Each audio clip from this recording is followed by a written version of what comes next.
আমি তোমার বয়সে বড় জেনেও বিয়ে করলে কেন? বয়সে বড় হয়েছে তো কি হয়েছে, ভালোবাসাটাই আসল।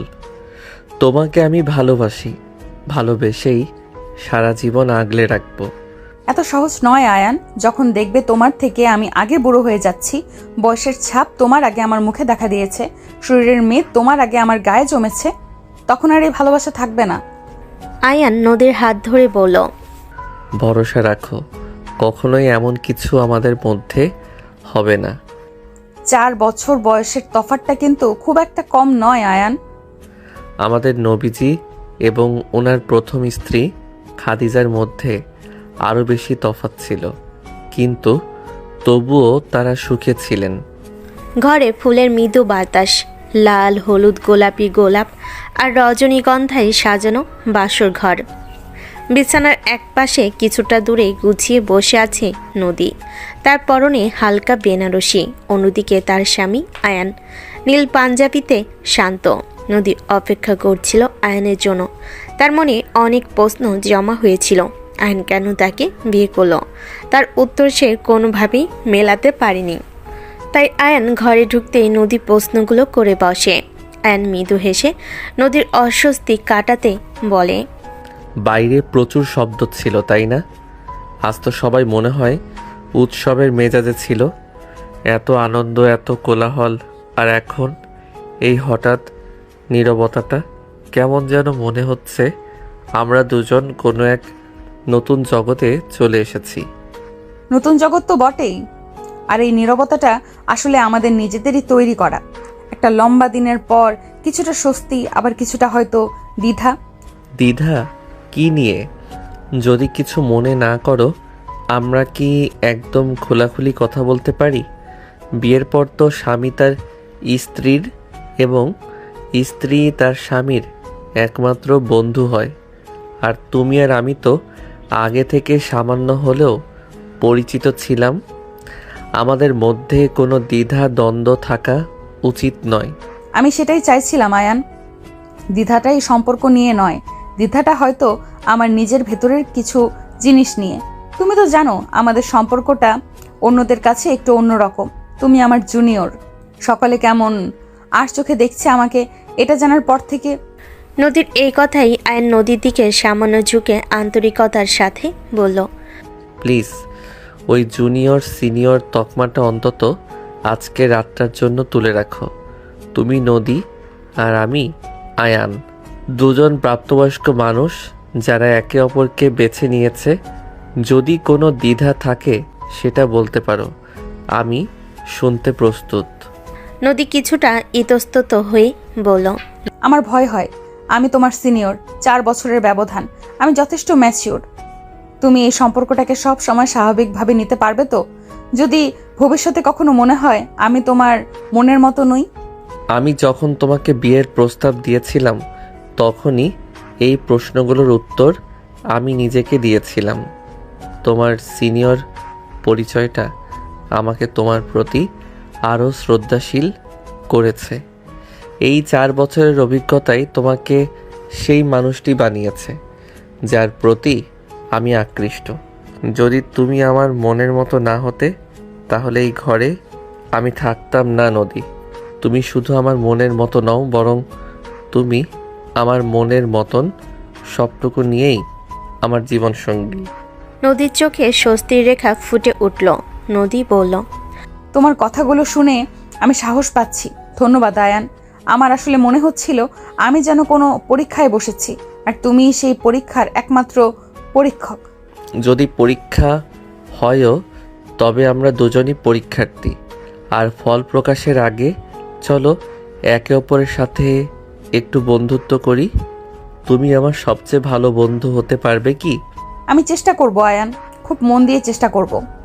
আয়ন ও নদী এখন বিছানায় সামান্য কাছাকাছি বসে আছে। ঘরের আলো যেন তাদের মাঝে তৈরি হওয়া বন্ধুত্বপূর্ণ উষ্ণতায় আরও স্নিগ্ধ হয়ে উঠেছে। তাদের মধ্যে এখন আর সেই প্রথম মুহূর্তের শীতলতা নেই, বরং কৌতূহল আছে। এসির তীক্ষ্ণ বাতাসে আয়নের মনে হচ্ছে নদীর শরীর থেকে অদ্ভুত সুন্দর সুবাস ভেসে আসছে। ভীষণ আকর্ষণ করার মতো সুবাস। মাতাল করে দেওয়ার মতো সুবাস। কিন্তু আয়ান নিজেকে সামলানোর চেষ্টা করছে, কারণ সে চায় না এমন কিছু হোক যা নদীর কাছে তাকে প্রথম রাতের ব্যক্তিত্বহীন পুরুষ হিসাবে প্রমাণ করুক। নদীর স্পর্শ পেতে আয়ান শত শত বছর অপেক্ষা করতে পারবে। পরিস্থিতি স্বাভাবিক করতে আয়ান বলল, তো বন্ধু, যেহেতু বন্ধুত্ব শুরু হলো, আমার নতুন বন্ধুর কাছে প্রথম প্রশ্ন, তোমার জীবনের সবচেয়ে বড় স্বপ্ন কি? মানে এমন কোনো স্বপ্ন যেটা পূরণ না হলে আফসোস থেকে যাবে? কঠিন প্রশ্ন। আমার স্বপ্নটা খুব ব্যক্তিগত আয়ান। আমি আসলে জীবনটা সহজভাবে কাটাতে চাই। একটা স্থিতিশীল শান্ত জীবন, যেখানে আমার কাজের মূল্য থাকবে আর আমি আমার মতো করে বাঁচতে পারবো। বিশেষ করে যেহেতু আমি আমার অতীত জীবন থেকে অনেক কঠিন অভিজ্ঞতা নিয়ে এসেছি, তাই এখন আমি শুধু শান্তি খুঁজি। তোমার চোখে কি সেই শান্তি আছে? আমার চোখে তোমার জন্য শুধু প্রেম আছে নদী, আর আমি তোমাকে আমাদের ভবিষ্যতের চোখে সেই শান্তি এনে দেব। আমার স্বপ্নটা তোমার থেকে আলাদা হলেও এর মূল ভিত্তি একই। আমি একজন সফল স্থপতি হতে চাই। শুধু একটা ভালো চাকরি নয়, আমি মানুষের জন্য এমন কিছু তৈরি করতে চাই যা কেবল বাড়ি নয়, বাসস্থান হবে, যেখানে ভালোবাসা থাকবে। আর এই স্বপ্ন পূরণের পথে আমার পাশে একজন শক্তিশালী সঙ্গী দরকার, যে কঠিন পরিস্থিতিতে ভেঙে পড়বে না। আমি জানি তুমি সেই মেয়ে। তোমার আত্মবিশ্বাসটা দারুণ। এত কম বয়সে এত বড় স্বপ্ন দেখা এবং সেটা নিয়ে এত স্থির থাকা, এটা সত্যিই প্রশংসনীয়। তোমার স্বপ্নের সেই শক্তিশালী সঙ্গী কি সত্যিই আমি হতে পারবো? তুমি শুধু সঙ্গী নও নদী, তুমি আমার প্রেরণা। তুমি আমার থেকে সিনিয়র। তোমার সিদ্ধান্ত নেওয়ার ক্ষমতা আমার চেয়ে বেশি। আমার মনে হয় তুমি পাশে থাকলে আমি আরও দ্রুত আমার লক্ষ্যে পৌঁছাবো। বরং আমার একটা ভয়, তোমার নিজস্ব যে আকাঙ্ক্ষাগুলো আছে, তুমি কি আমার স্বপ্নের জন্য সেগুলোকে দূরে সরিয়ে দেবে? আমি এটা চাই না। আমার ক্যারিয়ারের প্রতি তোমার এই সম্মান দেখে খুব ভালো লাগছে। না, আমি কিছু ছাড়বো না, বরং আমরা একে অপরের স্বপ্নগুলোকে মিলিয়ে একটা অভিন্ন স্বপ্ন তৈরি করব। ধরো আমি তোমাকে সাহায্য করলাম তোমার স্বপ্নের বাড়িগুলোর অভ্যন্তরীণ নকশা তৈরিতে, কেমন হবে? অসাধারণ হবে। এটা কি শুধু আইডিয়া নাকি সত্যিকারের প্রস্তাব? সিনিয়র হিসেবে তুমি তো অফারগুলো বেশ আকর্ষণীয় করে দাও। ধরে নাও এটা আমার প্রথম প্রপোজাল, আমার এবং তোমার ভবিষ্যৎ। আমরা কাজ করব, হাসবো আর সব বাধা একসাথে পার হব। তবে হ্যাঁ, একটা বিষয়ে আমার একটু চিন্তা হয়। অফিসে আমাদের সম্পর্কটা কি স্বাভাবিক থাকবে? জুনিয়র সহকর্মী যখন বাড়িতে স্বামী, আর সিনিয়র সহকর্মী যখন বউ। অফিস আমাদের প্রফেশনাল জায়গা, আর বাড়িতে আমরা স্বামী স্ত্রী। আমরা নিজেরাই নিয়ম তৈরি করব। বিশ্বাস করো, আমাদের ব্যক্তিগত সম্পর্ক কখনো আমাদের পেশাগত জীবনকে প্রভাবিত করবে না, বরং আমরা একে অপরের সবচেয়ে বড় সমর্থক হব। ঠিক আছে, আমিও রাজি। আমার মনে হচ্ছে আমরা সত্যি একে অন্যের পরিপূরক হয়ে উঠতে পারবো আয়ান। আলোচনা গভীর হওয়ার পর আয়ান ও নদীর মধ্যে এখন আর কোনো দূরত্ব নেই। নদীর মন এখন অনেক হালকা, কারণ আয়ান তার সিনিয়র জুনিয়র সম্পর্কটা দারুণভাবে সামলে নিয়েছে। কিন্তু নদীর মনের গভীরে লুকিয়ে থাকা এক অন্য ভয় তখনও তাকে কুরে কুরে খাচ্ছে। নদীর চিন্তিত মুখ আয়নের চোখ এড়ায় না। সে নদীর হাতটা আলতো করে ধরে তাকে বলল, আমার মনে হয় আমরা এখন আমাদের সম্পর্কটাকে সহজ করে অনেকটা এগিয়ে এসেছি। মনে হচ্ছে যেন অনেক বছর ধরে আমরা একে অন্যকে চিনি, জানি, একসাথে আছি। তোমার সাথে কথা বলাটা খুব স্বস্তিদায়ক নদী। কিন্তু একটা জিনিস আমি লক্ষ্য করছি, তোমার মুখটা কেমন ফ্যাকাশে হয়ে আছে। একটু আগেই তুমি অতীতের কঠিন অভিজ্ঞতা কথাটা বলছিলে, সেটা কি কেবলই জীবন সংগ্রামের কথা নাকি অন্য কিছু? তুমি কি কিছু গোপন করছো? আয়ানের কথা শুনে নদী চমকে উঠল। তার মুখে উদ্বেগের ছায়া স্পষ্ট। সে হাত ছাড়িয়ে কিছুটা দূরে সরে গেল। তার গলা কাঁপছে। কি বলবে সে আয়ানকে? মুখ ফসকে তখন অতীতের কথা বলে ফেলেছিল। কিন্তু আয়ান এখনই বিষয়টা নিয়ে প্রশ্ন করবে নদী বুঝতে পারেনি।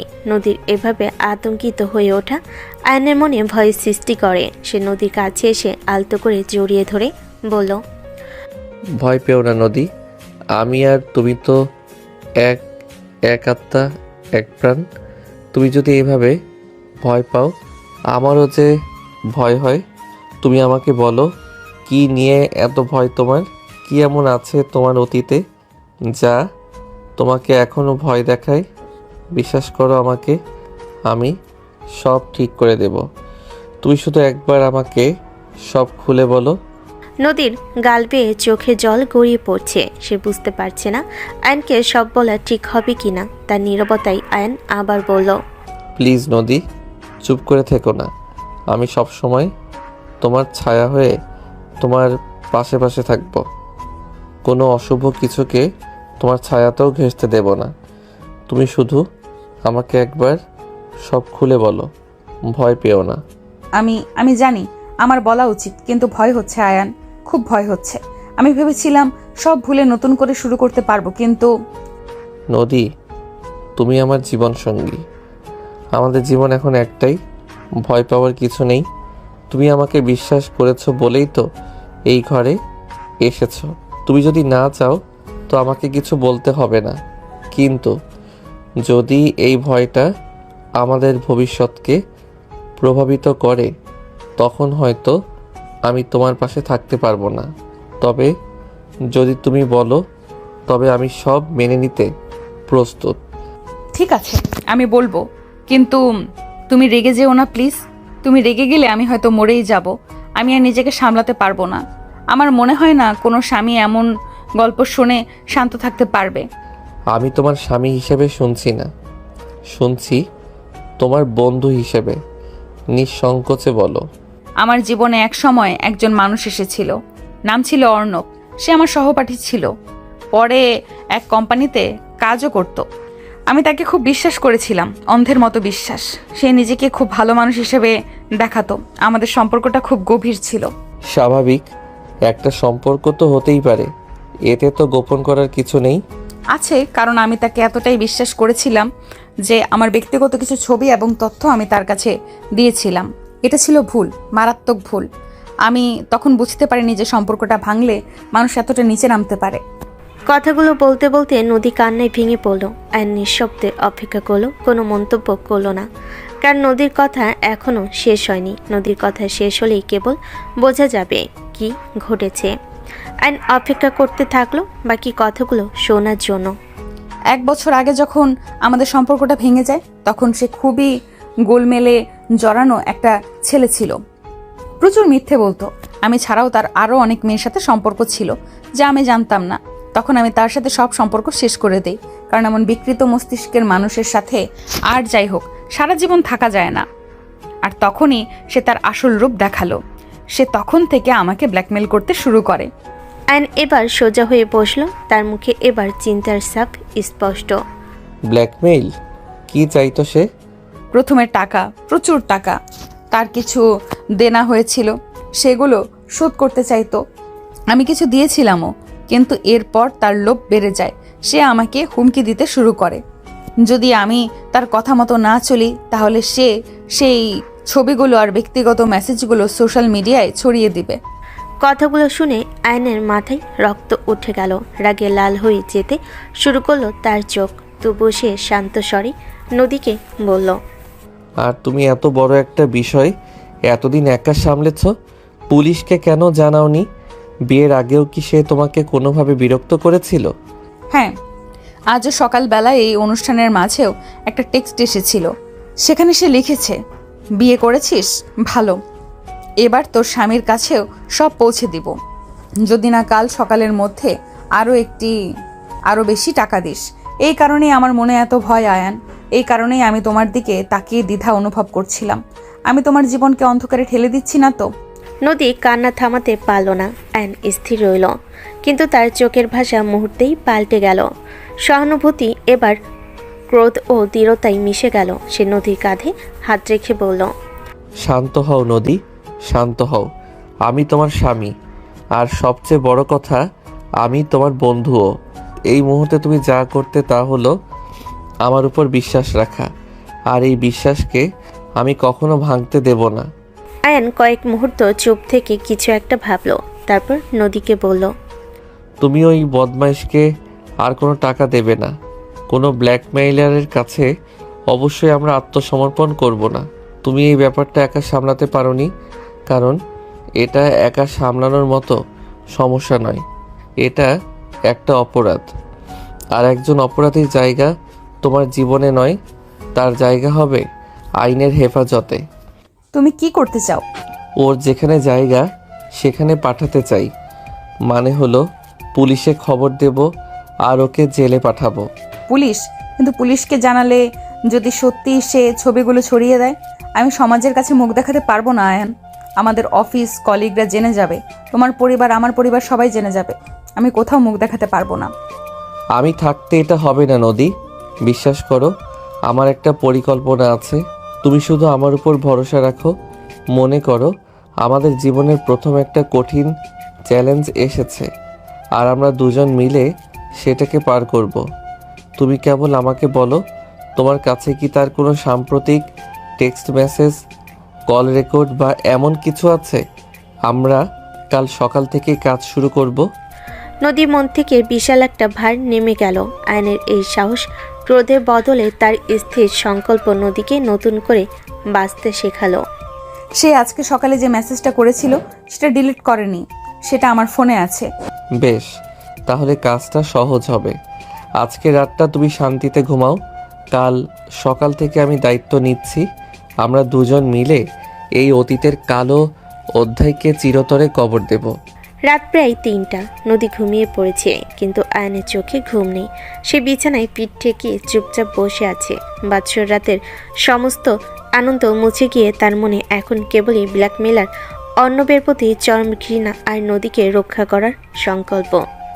এই মুহূর্তে তার কাছে স্ত্রী, নদীর নিরাপত্তা এবং সম্মানই সব থেকে গুরুত্বপূর্ণ। আয়ন আলতো করে উঠে জানালার পাশে গিয়ে দাঁড়ালো। তার হাতে নদীর ফোন, সেখানে অর্ণবের শেষ ম্যাসেজটা এখনো জলজল করছে। আয়ান বিড়বিড় করে বলল, এত সাহস! আমার স্ত্রীর জীবনটাকে তুই ব্ল্যাকমেইল, নরক বানানোর চেষ্টা করে চলেছিস।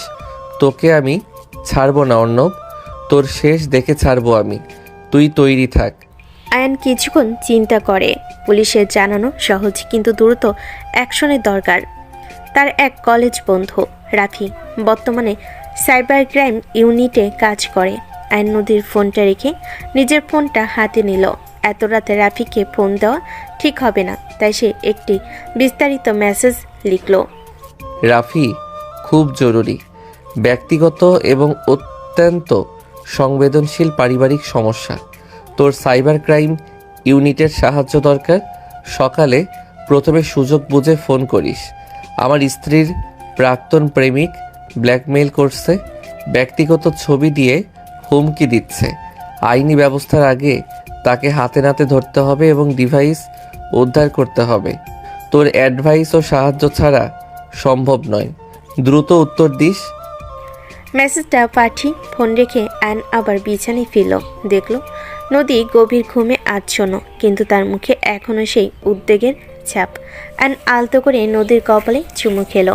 আলতো করে ঘুমন্ত নদীর হাত ধরে আয়ন বলল, তোমাকে আর ভয় পেতে দেব না। সিনিয়র আপু হিসেবে নয়, আমার বউ হিসেবে তোমার জীবনটা এবার আনন্দে ভরে উঠবে। পরের দিন সকাল 10টা। আয়ন অফিসে না গিয়ে রাফির সাথে দেখা করার জন্য প্রস্তুত হলো। নদী ঘুম থেকে উঠে আয়নকে যেতে দেখে চিন্তিত ভঙ্গিতে বলল, আয়ান, তুমি কোথায় যাচ্ছ? অফিসে যাবে না? আর এই ব্যাপারটা নিয়ে তুমি কি ভাবো? শান্ত হও। আমি আমার বন্ধু রাফির সাথে দেখা করতে যাচ্ছি। সে সাইবার ক্রাইমে আছে।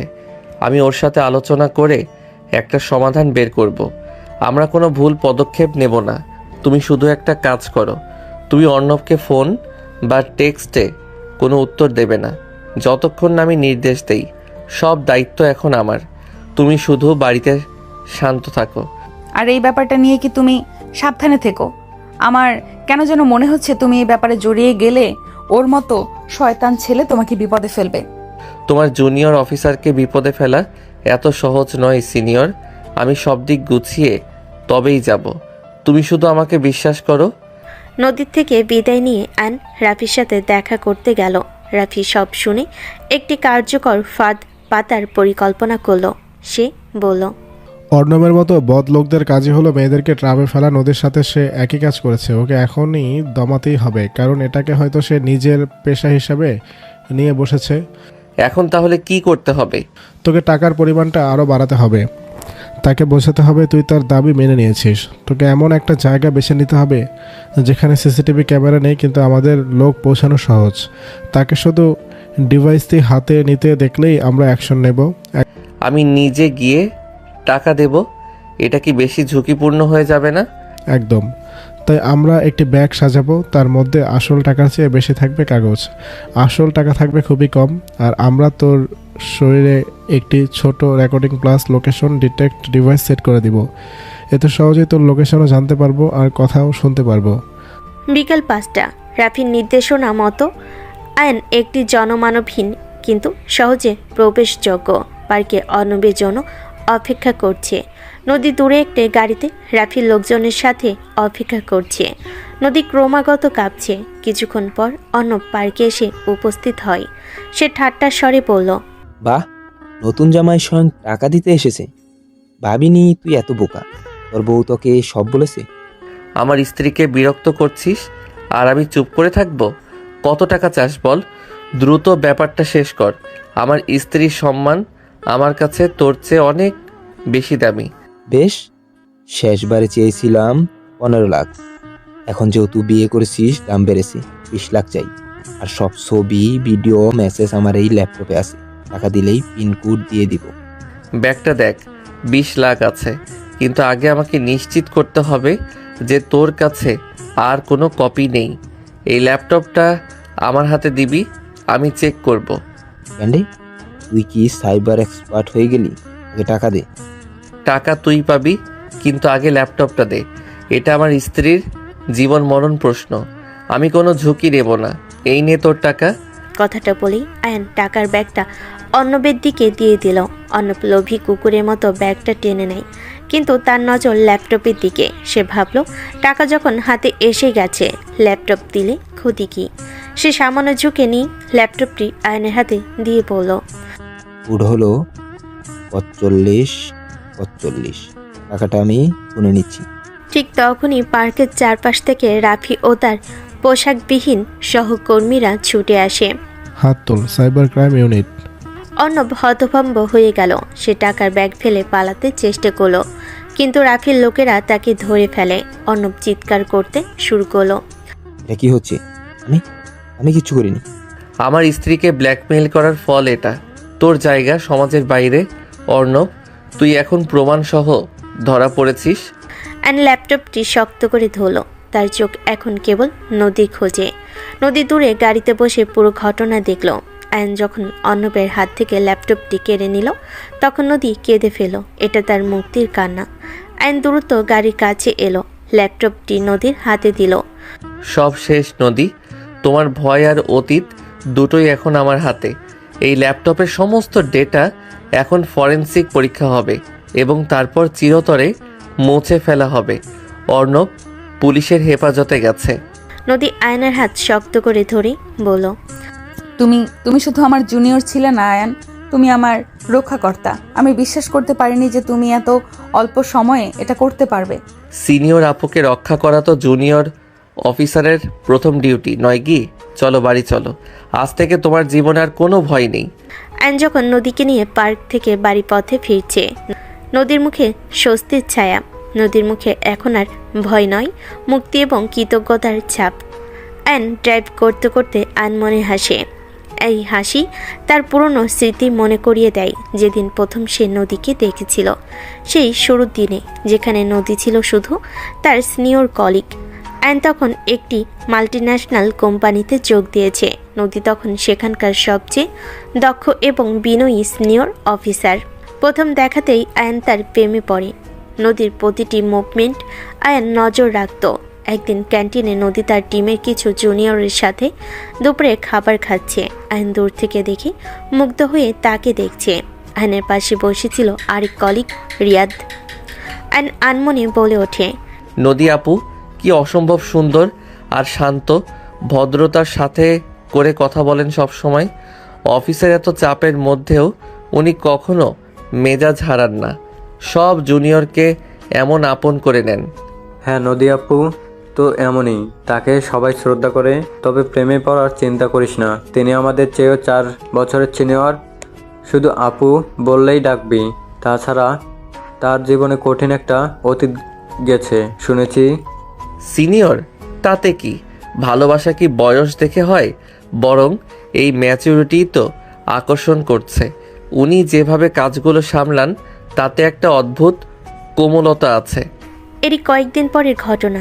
লিফটে শুধু আয়ন আর নদী। নদী আয়নের কাজ নিয়ে প্রশংসা করে। আয়ন, তুমি নাকি নতুন প্রজেক্টের লিড নিচ্ছ? Very good. আমি তোমার কাজগুলো দেখব। কোনো সমস্যা হলে আমাকে জানাতে দ্বিধা করবে না। না মানে, হ্যাঁ আপু, আমি চেষ্টা করব। আপনার থেকে এই ভরসাটা পেলে অনেক সাহস পাই। শুধু সাহস নয়, আত্মবিশ্বাস রাখো। তোমাকে দেখে মনে হচ্ছে তুমি বড় কিছু করবে। All the best. নদীর কথা শুনে আয়নের বুক ধুকপুক করে ওঠে। সেই হাসি আর ভরসার কথাগুলো তার হৃদয়ে গেঁথে যায়। প্রায় 6 মাস ধরে আয়ন নীরবে নদীকে অনুসরণ করে। তার প্রতি নদীর বিশ্বাস আর ভরসা জন্মায়। কিন্তু আয়ন সাহস করে প্রপোজ করতে পারে না, কারণ সে জানে তার জুনিয়র পরিচয়টা নদীর কাছে বাধা হয়ে দাঁড়াতে পারে। শেষমেশ সে তার বাবা মাকে সব খুলে বলার পরিকল্পনা করে। আয়ন তার বাবা মাকে জানায় যে সে নদীকে বিয়ে করতে চায়। নদী বয়সে আয়নের থেকে বড়। এটা শুনি আয়নের বাবা চমকে ওঠে। কি বলছিস তুই আয়ান? তুই সিনিয়র একটা মেয়েকে বিয়ে করবি? আরে বাবা, তোর সে 4 বছরের বড়। আমাদের বংশে এমনটা হয়নি কখনো। সমাজ কি বলবে? বাবা, আমার কাছে সমাজের কথা নয়, আমার ভবিষ্যতের শান্তি গুরুত্বপূর্ণ। নদী অসম্ভব ভালো একটা মেয়ে। তার ম্যাচিউরিটি, ব্যক্তিত্ব এগুলো আমাকে আকর্ষণ করে।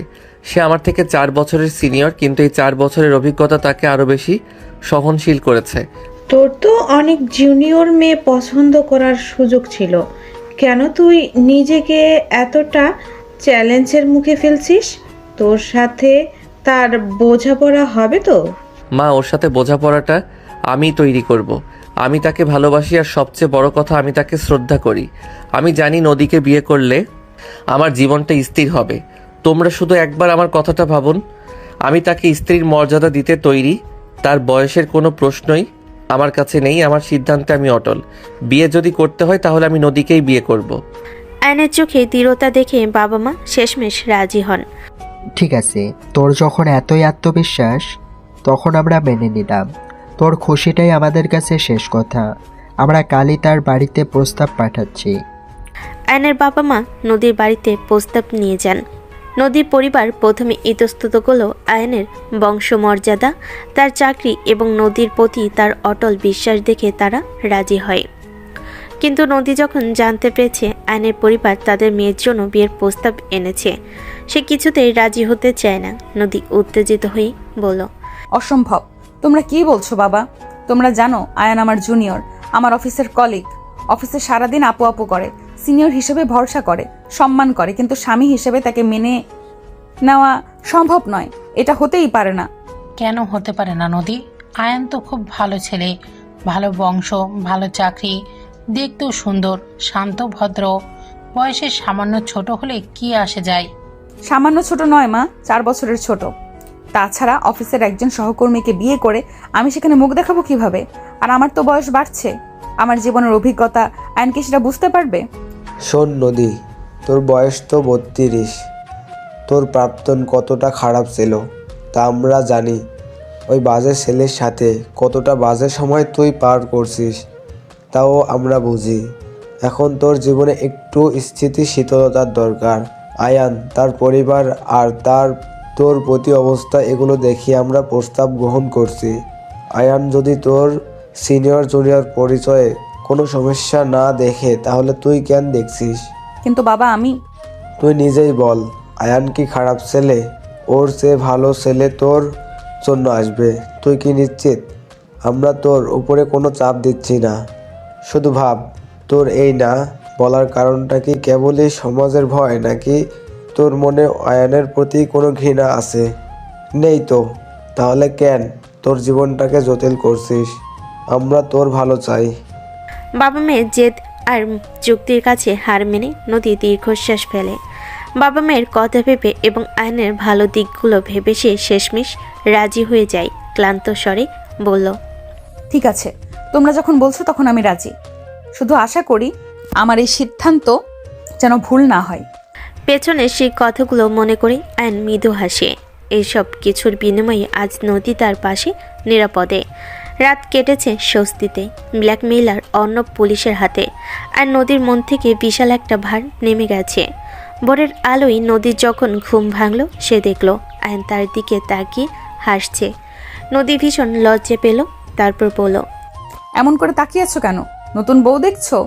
না, এমন একজন মানুষকে দেখছি যে অনেক দিন শান্তিতে ঘুমিয়েছে, যাকে ঘুমের মধ্যে আদুরে বেড়ালের মতো মিষ্টি লাগছিল।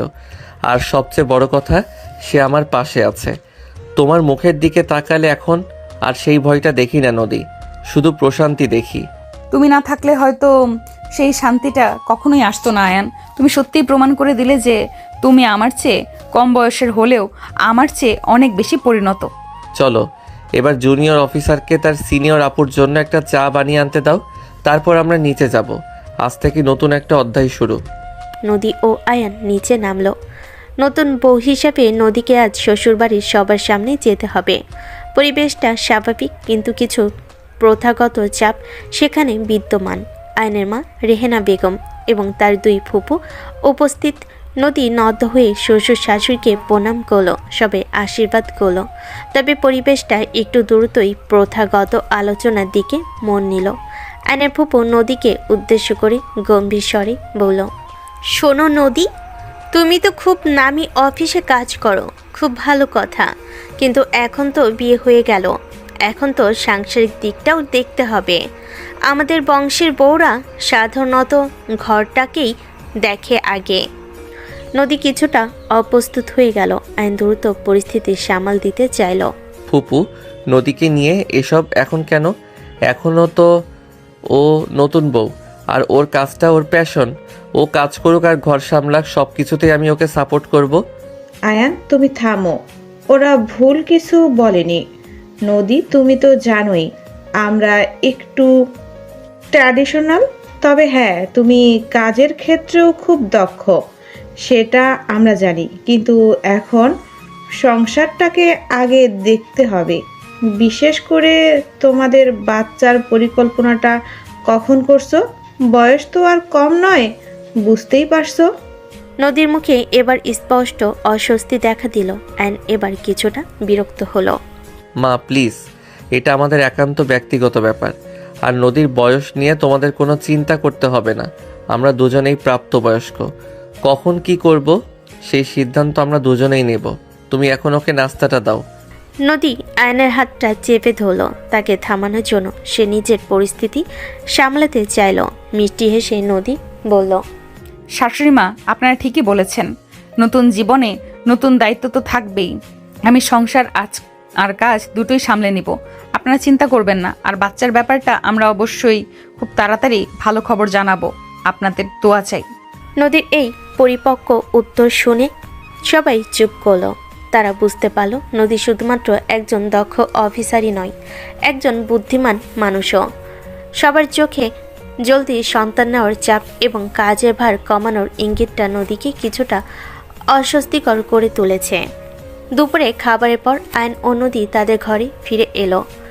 দেখলে আয়ান, আমি জানতাম এমনটাই হবে। এইটাই তো সামাজিক বেড়াজাল। আমি আমার কাজটা নিয়ে যতটা আত্মবিশ্বাসী ছিলাম, এখন মনে হচ্ছে এই পরিবারে এসে আমাকে সেটা বিসর্জন দিতে হবে। ফুপি তো সরাসরি বলেই দিলেন। শোনো, আমার পরিবার বা ফুপুরা যা বলেছেন সেটা তাদের প্রজন্মের চিন্তা। তারা তোমাকে ভালোবেসেই বলেছেন, যদিও বলার ভঙ্গিটা ঠিক ছিল না। কিন্তু তুমি ভুলে যাচ্ছ কেন? তোমার পাশে কে আছে? তুমি আছো, কিন্তু তুমি একা কতদিন সামলাবে? আর মায়ের এই কথাটা, বাচ্চার পরিকল্পনা, আমার তো মনে হচ্ছে আমার শরীরের বয়স আর তোমার জুনিয়র হওয়া, এই দুটো ব্যাপার সবসময় আমাদের সম্পর্কের মাঝে একটা কাটার মতো বিধতে থাকবে। কাটা নয় নদী, এগুলো আমাদের সম্পর্কের ভিত্তি। বয়স আর অভিজ্ঞতা দুটোই আমাদের সম্পর্কের সম্পদ। আর বাচ্চার বিষয়টা আমরা দুজন যখন সিদ্ধান্ত নেব তখন সেটা হবে। অন্য কারো চাপিয়ে দেওয়া কোনো সিদ্ধান্ত আমাদের জীবনে আসবে না। মনে আছে তোমার আর আমার স্বপ্নের কথা? সেগুলো অবশ্যই আমরা পূরণ করব। সত্যি বলছো? 100 বার সত্যি। আমরা দুজন একে অপরের সমর্থনে এই সব সামাজিক বাধা পার হব। আজ সকালে তুমি যেভাবে বুদ্ধিমতির করে উত্তরটা দিলে তাতে আমি মুগ্ধ। তুমি আমার ঢাল আর আমি তোমার। শুধু মনে রাখবে আমরা দুজন টিম, নদী, আয়ান। আয়নের কথায় নদীর মুখে এবার হাসি ফুটল। আয়নের অটুট সমর্থন তাকে সমস্ত চাপ থেকে মুক্তি দিল। ঠিক বলেছ, টিম নদী আয়ান। আমাদের সম্পর্কের এই টানাপোড়েনগুলোই আমাদের বন্ধন আরও শক্ত করবে। চলো এবার অফিসের কিছু কাজ দেখে নেই। অলস বসে থাকা ঠিক নয়। বিয়ের কয়েকদিন কেটে গেছে। আয়ন ফোন হাতে অধীর আগ্রহে রাফির রিপোর্টের জন্য অপেক্ষা করছে। নদী তার পাশে বসে ল্যাপটপে তার পুরনো অফিসের কিছু মেইল চেক করছে। আয়নের মতো সেও চিন্তিত, কিন্তু আয়নকে বুঝতে দিচ্ছে না। নদী আয়নকে জিজ্ঞেস করলো, আয়ান, রাফির কি কোনো খবর হলো? ছবিগুলো কি ডিলিট করা গেছে? যতক্ষণ না এই ল্যাপটপটা সম্পূর্ণ ধ্বংস হচ্ছে, আমার ভেতর থেকে কিছুতেই ভয়টা দূর হচ্ছে না। এখনও আমার চোখে যেন ওই বদমাসটার টেক্সটগুলো ভেসে উঠছে। আয়ন নদীর পাশে বসে নদীর হাত দুটো আঁকড়ে ধরে, তারপর বলল, চিন্তা করো না নদী, রাফি ফোন করবে বলেছে। অর্ণব এখন পুলিশের হেফাজতে। তার জামিন পাওয়ার কোনো উপায় নেই, কারণ ব্ল্যাকমেইলের প্রমাণ খুব শক্ত। আর ল্যাপটপের ফরেনসিক ডেটা বিশ্লেষণ শেষ হলেই তারা সব মুছে দেবে। ঠিক তখনই আয়নের ফোন বেজে উঠল। রাফি ফোন করেছে। হ্যালো রাফি, বল কি খবর? গুড নিউজ আয়ান, ল্যাপটপে ফরেনসিক পরীক্ষা শেষ। অর্ণবের কাছে থাকা সমস্ত ডিভাইস পরীক্ষা করা হয়েছে। কোনো হার্ড কপি দাও আর কিছু নেই। আমরা সমস্ত ব্যক্তিগত মেসেজ এবং ভিডিও সব কিছু চিরতরে ডিলিট করে দিয়েছি। হার্ড ডিস্কটাকে লজিক্যালি ওয়াইপ করা হয়েছে। এবার এটা কেবল পুরনো লোহা। রাফির কথায় আয়নের মুখে স্বস্তির হাসি। সে ফোনটা স্পিকারে দিল যাতে নদীও শুনতে পায়। রাফির কথা শুনে নদী আনন্দে উত্তেজিত হয়ে ওঠে। সে রাফিকে উদ্দেশ্য করে বলে, রাফি, ধন্যবাদ, হাজার ধন্যবাদ। অর্ণব, তার কি হলো? অর্ণবকে আজ কোর্টে তোলা হয়েছিল। যেহেতু ব্ল্যাকমেইল, হুমকি এবং ব্যক্তিগত তথ্য অপব্যবহারের প্রমাণ একেবারে স্পষ্ট, তার জামিনের আবেদন খারিজ হয়ে গেছে। আমি নিশ্চিত তার শাস্তি দীর্ঘ হবে। সে আর কখনো তোমাদের বিরক্ত করতে পারবে না। তুই আমাদের জন্য যা করেছিস তার জন্য আমরা চিরকৃতজ্ঞ থাকব। রাফি, তোর সাথে জলদি দেখা হবে ইনশাল্লাহ। কথা শেষ করে আয়ন ফোন রাখলো। নদী আবেগে আপ্লুত হয়ে আয়নকে জড়িয়ে ধরল। কাপা গলেই সে বলল, আমি সত্যিই ভয় পেয়ে গেছিলাম আয়ান। সে ধোঁকাবাজ, বদমাইশ, ধান্দাবাজ ছেলেটার ছায়া আমার নতুন জীবনের উপর পড়ুক, আমি এটা চাইনি। তুমি আমার সেই অন্ধকার অতীতকে পুরোপুরি মুছে দিলে। আমার মনে হচ্ছে আমি যেন নতুন করে জন্ম নিলাম। সেই নতুন জীবনে কোনো অন্ধকার থাকবে না। আমাদের জীবনটা হবে স্বচ্ছ কাচের মতো। অর্ণবের গল্পটা এখন আমাদের জন্য একটা সতর্কতা, একটা শিক্ষা। এটা প্রমাণ করে যে জীবনের সবচেয়ে কঠিন সময়েও যদি পাশে একজন সঠিক মানুষ থাকে তবে সব সমস্যা দূর করা সম্ভব। আয়নের কথা শুনে নদীর চোখ জল এসে গেল, কিন্তু এবার চোখের জল কোনো কষ্টের নয়, বরং মুক্তির।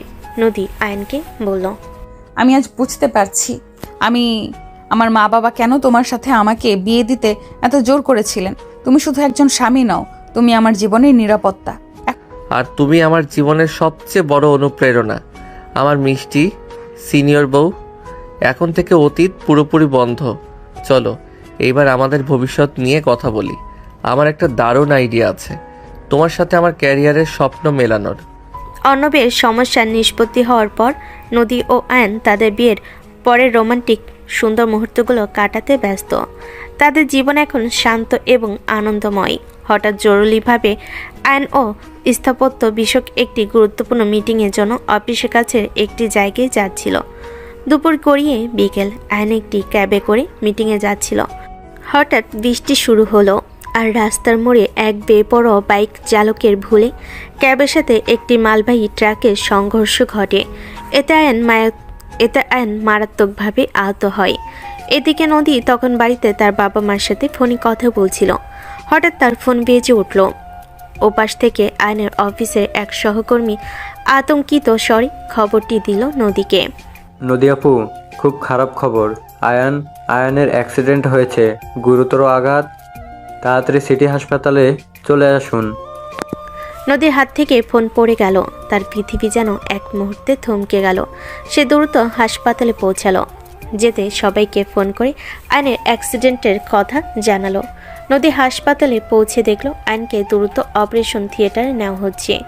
নদী আয়নকে ছোঁয়ারও সুযোগ পেল না। তার আগেই আয়নকে অপারেশন থিয়েটারে ঢুকিয়ে দেওয়া হলো। তার বাবা মাও এবং শ্বশুর শাশুড়ি কিছুক্ষণ পর পৌঁছালেন।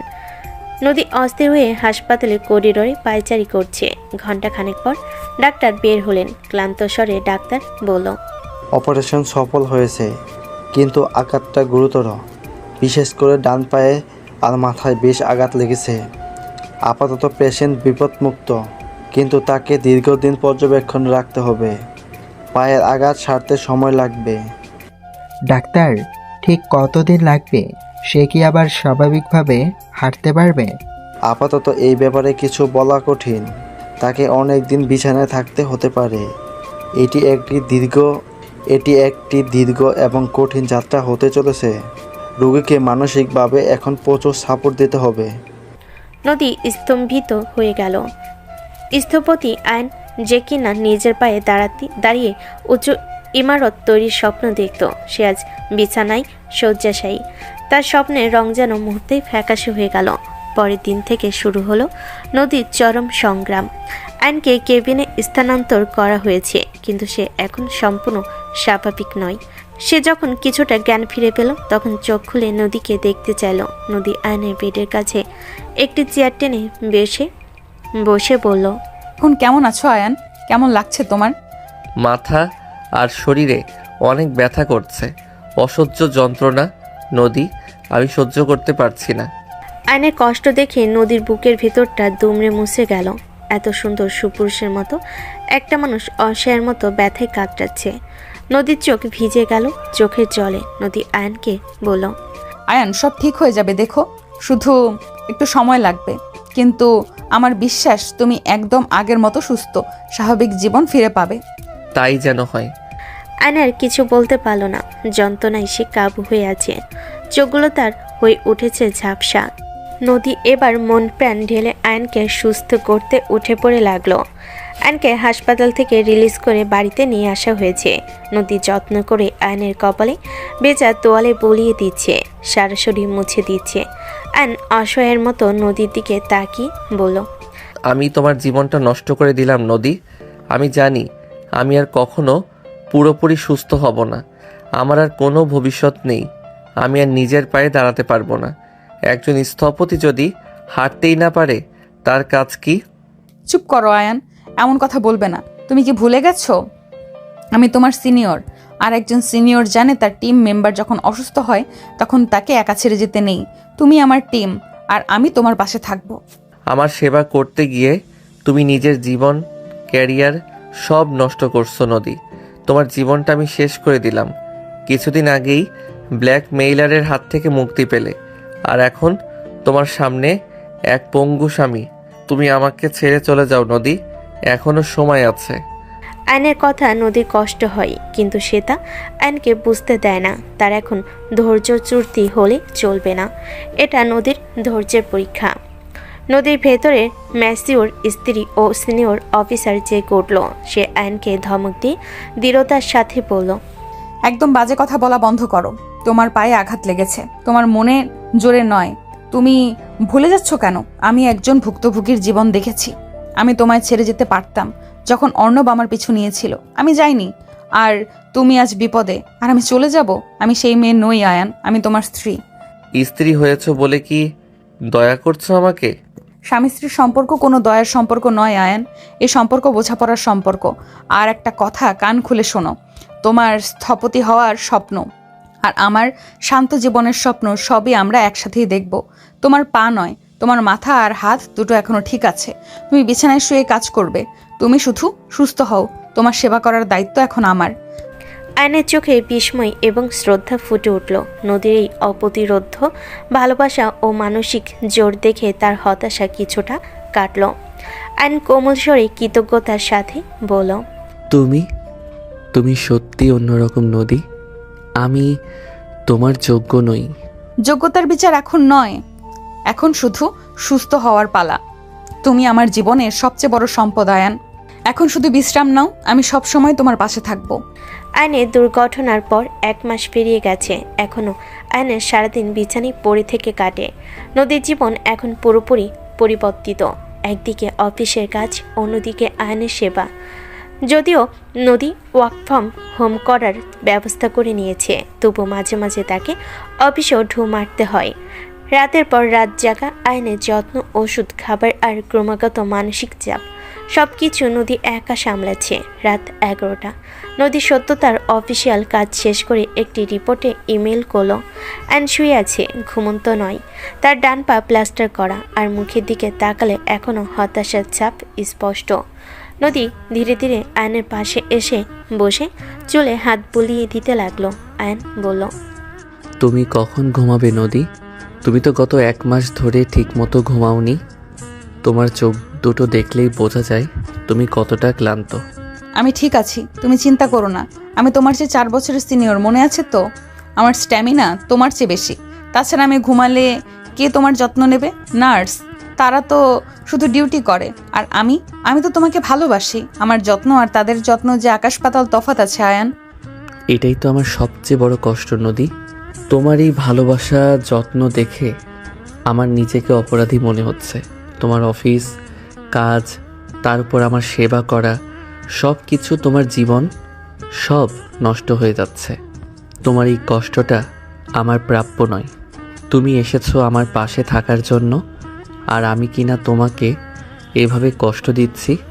নদী আয়নার হাতে হাত রেখে কোমল স্বরে বলল, শোনো আয়ান, আমি তোমাকে একটা কথা বলি। যেদিন আমি তোমাকে বিয়ে করতে রাজি হয়েছিলাম সেদিন আমার কাছে 2টি বিষয় স্পষ্ট ছিল। 1, আমার অভিজ্ঞতা তোমার চেয়ে বেশি, তাই এই সম্পর্কে আমি অনেক সমস্যার সমাধান দিতে পারবো।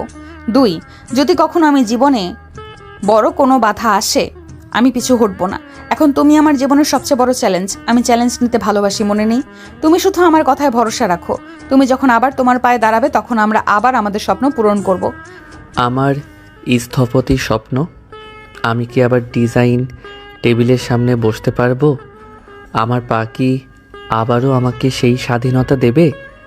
আমি দেখতে পাচ্ছি আমার সমস্ত স্বপ্ন ধোয়া হয়ে যাচ্ছে। তুমি কেন আমার উপর এত ভরসা রাখছো? কারণ আমি তোমার স্বপ্নগুলো আমার স্বপ্নের চেয়েও বেশি যত্ন করে দেখেছি আয়ান। আমি জানি তুমি কত বড় স্থপতি হতে চাও। মনে আছে বাসরাতে তুমি বলেছিলে তুমি মানুষের জন্য ভালোবাসার বাসস্থান তৈরি করতে চাও। সেই স্বপ্নটা কি তোমার পায়ের সামান্য আঘাতের জন্য আটকে থাকবে? কখনোই না। তাহলে আমি কি করব? আত্মবিশ্বাস রাখবে নিজের প্রতি। তুমি এখন তোমার কাজটা বিছানায় শুয়েই করতে পারো। তোমার ডান হাতটা তো ঠিক আছে, তাই না? আমি কাল অফিস থেকে তোমার ল্যাপটপ, ডিজাইনার, গ্রাফিক্স টেবিলটা আর তোমার পছন্দের সব বই নিয়ে আসবো। তুমি এখান থেকেই কাজ করবে। তোমার ডিজাইন, তোমার পরিকল্পনা সব কিছু চলতে থাকবে। তোমার পা সেরে উঠবে, কিন্তু তোমার কাজ থামবে না। নদীর কথাই আয়নের চোখ এবার জলে ভিজে গেল। নদী এই বাস্তববাদী কিন্তু গভীর আবেগপূর্ণ সমাধান তার ভেতরের হতাশা দূর করে দিল। আয়নের মনে হতে থাকলো সে তাকে পারতেই হবে, অন্তত নদীর মান রাখতে। নিজের স্বপ্ন পূরণের জন্য হলেও তাকে লড়তে হবে। আয়ন ভেজা গলায় বলল, তুমি আমার জন্য এত কিছু করছো। তোমার অফিস, তোমার নিজের চিন্তা, সব কিছু ভুলে তুমি শুধু আমার কথা ভাবছো। আমার মনে হচ্ছে আমি তোমায় যতটা ভালোবাসি তুমি তার চেয়েও 1000 গুণ বেশি আমায় ভালোবাসো।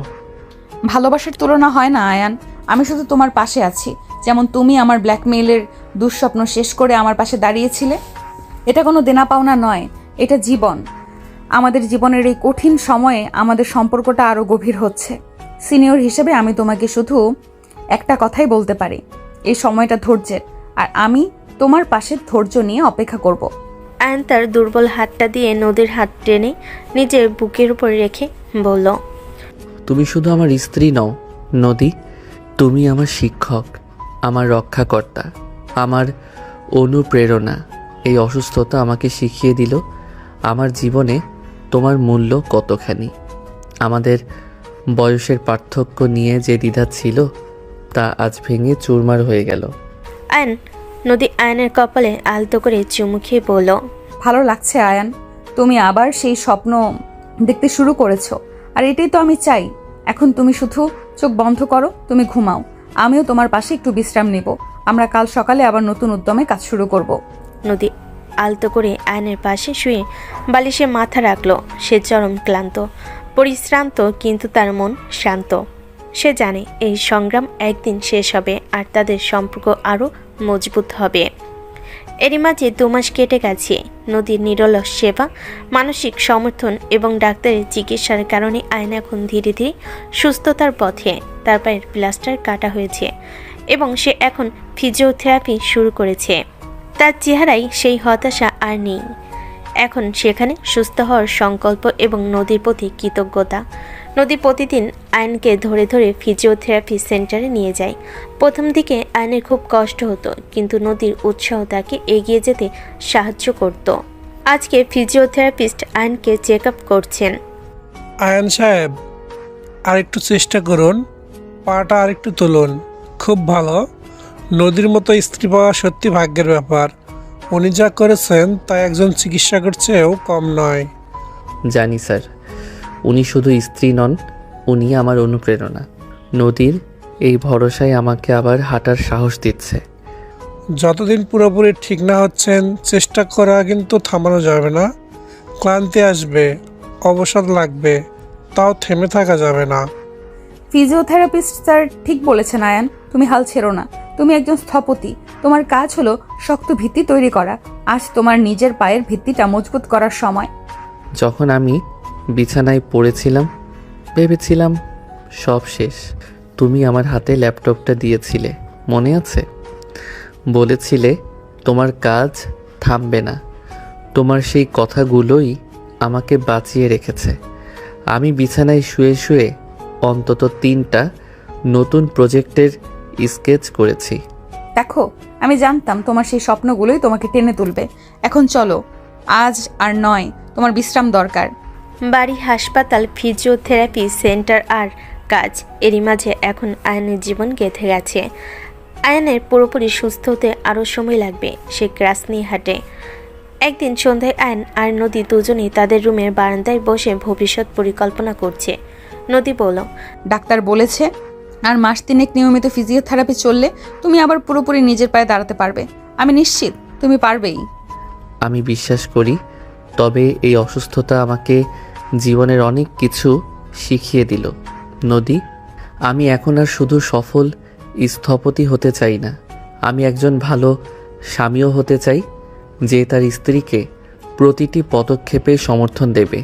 তুমি আমার জন্য এত কিছু করলে আমি কিভাবে তোমার ঋণ শোধ করব? ঋণ শোধ করতে হবে না আয়ান, শুধু একটাই অনুরোধ, তুমি সবসময় এমন হাসি খুশি থেকো। আমার জীবনের সবচেয়ে বড় স্বপ্ন ছিল শান্তি। তুমি আমার জীবনের সেই শান্তি এনে দিয়েছো। আর আমার জীবনের সবচেয়ে বড় দুঃস্বপ্ন, তুমি প্রমাণ করেছো যে তুমি একজন খাঁটি মানুষ। তোমার জীবনে ভরসার জায়গা হতে পেরেছি, এটাই আমার কাছে অনেক। এখন চলো আমাদের নতুন জীবন শুরু করি। তুমি বিছানায় শুয়ে যে 3টা প্রজেক্ট ডিজাইন করেছো, তার মধ্যে একটি প্রজেক্টের কাজ তুমি এবার নিজের নামেই শুরু করো। আমি তোমার মার্কেটিংয়ের, ফাইন্যান্সের দিকটা সামলে নেব। জুনিয়র অফিসারের এবার একটা নিজস্ব ফার্ম হওয়া উচিত। আয়ন অবাক হয়ে নদীর দিকে তাকায়। সে বিশ্বাস করতে পারছে না যে নদী আয়নকে নিজস্ব একটি ফার্ম তৈরি করতে বলছে। সে আগ্রহের সাথে আবার নদীকে জিজ্ঞেস করলো, তুমি বলছো আমাদের নিজেদের ফার্ম? কিন্তু এত দ্রুত? আমার তো এখনো পুরোপুরি সুস্থ হতে সময় লাগবে। আমি আছি তো। তোমার আইডিয়া, তোমার মেধা আর আমার অভিজ্ঞতা, এই দুটো মিলে একটা দারুণ টিম হবে। তুমি শুধু ড্রয়িং করবে, আমি ক্লায়েন্ট হ্যান্ডেলিং, লোন অ্যাপ্লিকেশন আর অফিসের যাবতীয় সিনিয়র ডিসিশনগুলো নেব। তুমি শুধু আমার স্ত্রী নও নদী, তুমি আমার বিজনেস পার্টনারও। এটা একটা অসাধারণ আইডিয়া। আমি তোমার চেয়ে 4 বছরের ছোট, কিন্তু আমার জীবনটা তোমার বুদ্ধিমত্তার কাছে কৃতজ্ঞ। ধন্যবাদ নদী, তোমার এই বিশ্বাস আমাকে আরও দ্রুত সুস্থ করে তুলবে। নদী আয়নের কাঁধে মাথা রেখে বলল, বিশ্বাস তো করতেই হবে। তুমি এখন থেকেই ফার্মের জন্য একটা সুন্দর নাম ভাবো। আমাদের এই স্বপ্নের ফার্ম হবে ভালোবাসার স্থাপত্য। আর হ্যাঁ, আরেকটা জিনিস, আমার মনে হয় এবার আমাদের সত্যি সত্যিই বাচ্চার পরিকল্পনা করা উচিত। আমরা দুজনেই এখন কঠিন একটা পরীক্ষা পার করে এসেছি। আমাদের জীবনে এবার একটা নতুন আনন্দ আসা দরকার। তোমার কি মতামত এতে? আয়ন খুশি এবং আবেগে বিহ্বল হয়ে নদীর দিকে তাকায়। গভীর ভালোবাসা নিয়ে সে নদীর চোখের দিকে তাকিয়ে বলল, আমি সব কিছুর জন্য প্রস্তুত নদী। তোমার পাশে থাকতে পারলে আমি যে কোনো নতুন জীবনের জন্য তৈরি। চলো নতুন করে স্বপ্ন দেখা শুরু করি। আমাদের টিম নদী, আয়ান এবার আরও মজবুত, আরও বড় হবে। দীর্ঘ অসুস্থতা কাটিয়ে আয়ন কেবল শারীরিকভাবে নয়, মানসিকভাবেও সুস্থ হলো। দুজনেই মিশে গেল অনেক দিন পর। ভালোবাসার শতরূপ দেখতে শুরু করলো একে অপরের মাতাল করা স্পর্শে। এই ভালোবাসার ভাগ হয় না কখনো। অ্যান্ড এখন প্রায় সম্পূর্ণ সুস্থ। তাদের নতুন আর্কিটেক্ট ফার্ম এর কাজও শুরু হয়েছে। সেখানে আইন ডিজাইন করে আর নদী সিনিয়র পার্টনার হিসেবে বাইরের সব দায়িত্ব সামলায়। অসুস্থতার পর তাদের সম্পর্ক এখন আরও বেশি ঘনিষ্ঠ, যেখানে ভালোবাসা, শ্রদ্ধা আর নির্ভরতা মিশে আছে। তাদের বিয়ের প্রথম বার্ষিকী আসছে। নদী আইনের জন্য গোপনে এক বড় সারপ্রাইজের পরিকল্পনা করেছে। আইনের আর্কিটেক্ট ফার্মের নতুন অফিসের আজ প্রথম দিন ছিল। সন্ধ্যা 7টা। আইন সারাদিন কাজ করে ক্লান্ত। নদী তাকে জোর করে বাড়ি পাঠাতে চাইছে। সে আইনের কাঁধে হাত রেখে বলল, যাও, আর কাজ করতে হবে না জুনিয়র অফিসার। তোমার আজকে ডিউটি শেষ, কাল এসে বাকিটা করবে। সিনিয়র, তুমি এত কঠোর কেন? তুমিই তো বললে প্রথম প্রজেক্টটা ভালো করে শেষ করতে হবে। তাছাড়া তোমার পাশে থাকতে আমার ভালো লাগে। তুমি আমার কাজের সময়ও এমন সুন্দর করে হাসো, তাতে ক্লান্তি কোথায় যে উধাও হয়ে যায় খুঁজেই পাই না। অতিশয্য কম দেখাও। আমি জানি তুমি ক্লান্ত। আর তোমাকে একটা কথা বলি, তুমি যখন ডিজাইনে ডুবে থাকো তখন তোমার চোখ দুটো অন্যরকম উজ্জ্বল দেখায়। আমার তখন খুব ভালো লাগে। তবে হ্যাঁ, এখন যেতে হবে। আমি তোমাকে একটা বিশেষ ডিনার টেবিলে দেখতে চাই।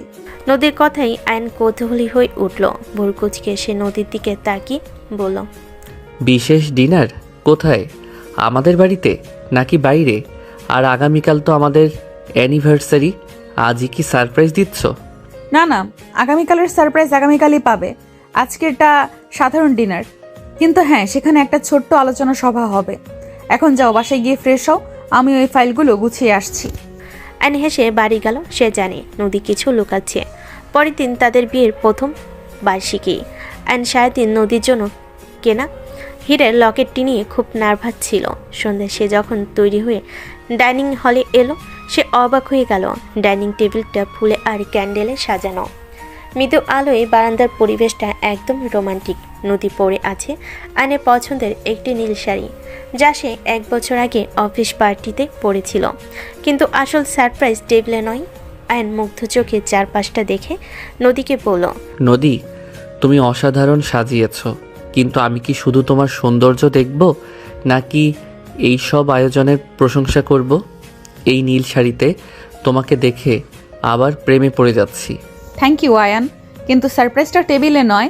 মনে আছে আমি তোমার একটা স্বপ্ন জিজ্ঞেস করেছিলাম? নদী তখন বারান্দার এক কোণে নিয়ে গেল। সেখানে একটি বড় ফ্রেমের ছবি রাখা। ছবিটি তাদের নয়, সেটি আয়নের সেই প্রথম ডিজাইন, যেটা সে অসুস্থতার সময় বিছানায় শুয়ে এঁকেছিল। আয়ন বিস্মিত হয়ে তাকিয়ে রইল ছবিটার দিকে। আসলে নিজেদের ফার্মের জন্য আয়ন রাখা প্রথম স্কেচটা নদী বড় করে ফ্রেমে বাঁধিয়ে এনেছে। আয়ন বিস্মিত কণ্ঠে বলল, এটা আমার প্রথম স্কেচ। তুমি এটাকে ফ্রেম করেছো, কিন্তু এটা তো কেবল একটা ডিজাইন।